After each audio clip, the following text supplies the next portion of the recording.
Hi friends, good morning అండి. మనకు pre market close అయిపోయింది కదా. చూడండి, ఇక్కడ సెన్సెక్స్లో ఇవాళ ఎక్స్పైరీ ఉంది. నేను చాలాసార్లు చెప్పాను, ఎక్స్పైరీ రోజు ఎక్స్పెరిమెంట్లు ఏ సిగ్మెంట్కి సంబంధించి అయినా కూడా మనం చేయకూడదు. ఓకే, ఎందుకంటే మార్కెటే అన్ప్రెడిక్ట్, అంటే ఇది ఇంకా అసలు దారుణంగా ఉంటుంది ఎక్స్పైరీ అనేది. ఓకే, అంటే వస్తే మనం పెట్టిన క్యాపిటల్కి చాలా చాలా వరకు ఏంటంటే ప్రాఫిట్స్ అనేది గెయిన్ అవుతాయి. కాకపోతే ఒకవేళ కొంచెం అటు ఇటు అయిందంటే ఉన్న క్యాపిటల్ మొత్తం జీరో అయిపోతూ ఉంటుంది.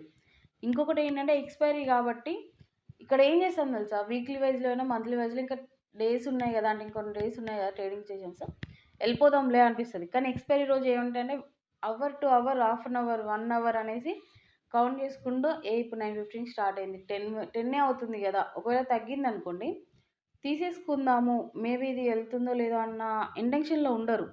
ఏం చేస్తారంటే 10 అవుతుంది కదా, మనకు 3:30 వరకు టైం ఉంది కదా, ఇంకా టైం ఉంది కదా, 6 అవర్స్ ఉంది, 5 అవర్స్ ఉంది, 4 అవర్స్ ఉంది, అలా 2:30 3 o'clock వచ్చినాక కూడా అరే ఈ మార్నింగ్ మొత్తం అసలు 9:15 to 3 o'clock ఎలాంటి మూమెంట్ ఇవ్వలేదు, మినిమం ఈ హాఫ్ అన్ అవర్లో ఏమన్నా మంచి మూమెంట్ ఇస్తుందేమో అని అట్లీస్ట్ హాఫ్ అమౌంట్, వాళ్ళ క్యాపిటల్లో ఉన్న హాఫ్ అమౌంట్ కూడా తీసుకోవడానికి ఇష్టపడరు. సో దానివల్ల ఏంటంటే కంప్లీట్గా క్యాపిటల్ జీరో అవుద్ది. ఇదే జరుగుద్ది బిగినర్స్కి. లేదు ఒకవేళ మంచి సడన్ స్పైక్స్ వచ్చాయి అనుకోండి, మంచి ప్రాఫిట్ వస్తుంది. కాకపోతే మీరు క్యాపిటల్ని రిస్క్ చేయాల్సి వస్తుంది. ఓకేనా?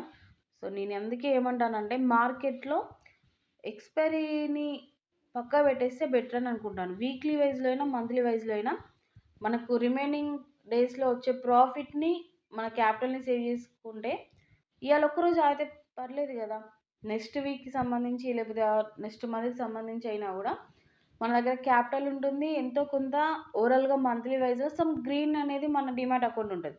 అవునా కదా? సో అలా వెళ్తే బెటర్ అని నేను అంటాను. అండ్ ఇంకోటి ఏంటంటే జస్ట్ నేను ఎడ్యుకేషన్ పర్పస్లో మాత్రమే చెప్తున్నాను, మీరు అబ్జర్వ్ చేయండి. ఓకేనా? ఎందుకంటే థియరీ పార్ట్లో చాలా వరకు ఉంటుంది, కానీ మీకు చెప్పినా కూడా బిగినర్స్కి అర్థం కాదు. ఓకే, ఇక్కడ నేను మీకు అందుకే లైవ్లో చెప్దాము అనేసి అనుకుంటున్నాను. ఇంకొక 1 minute అయితే మార్కెట్ అనేది ఓపెన్ అవుతుందండి. ఇక్కడ చూడండి 75,400 call. Okay, Sensex and 75,600 put. Okay, so ఈ 2 కాల్స్ కూడా మీరు జస్ట్ అబ్జర్వ్ చేయండి, మీకే తెలుస్తుంది అసలు మార్కెట్ ఎలా వెళ్తుంది ఏంటి అనేది. ఓకే, అండ్ మీకు నా కంటెంట్ వర్త్ అనుకుంటే మన ఛానల్లో మనం చెప్తున్న వ్యూ పాయింట్ ఆఫ్ వ్యూ ఎలా ఉంటుంది జెన్యూన్ అనుకుంటే మాత్రం, మీకు అలా అనిపిస్తే మాత్రం కంపల్సరీగా లైక్ చేసి సబ్స్క్రైబ్ చేసుకొని సపోర్ట్ చేయండి. Okay, thank you.